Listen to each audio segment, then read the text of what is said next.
Hi, my name is AJ Camacho, and we're going to be looking through the research process that I use to find information on the wage gap between men and women, and specifically soccer. And that is my topic. We're going to be looking at how men and women are paid differently throughout soccer, and how these aspects of funds are basically how each team are able to provide funds for themselves and get sponsors. My main ideas are that men are usually able at bringing in better sponsors or bigger sponsors.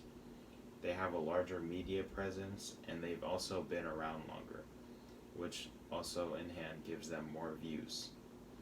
I used sources like FIFA and ESPN. I used FIFA to show how great of a media presence the men had, and the women didn't have a prominent presence until about 2016. I also used ESPN to show the articles in wage gap, and I use other sources like Forbes and Sports Illustrated. Forbes I use to see the difference in how men and women handle success in the sports industry, and then Sports Illustrated showed that they provided news in sports and stats on men, but used the women to bring in viewers.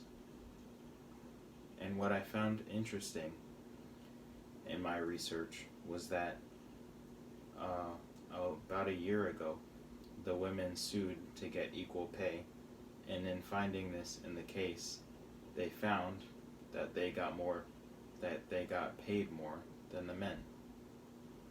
So in my future research, I'd like to find out how the women were able to bring in more media presence or gain more views, and how they were viewed per game in compared to the men.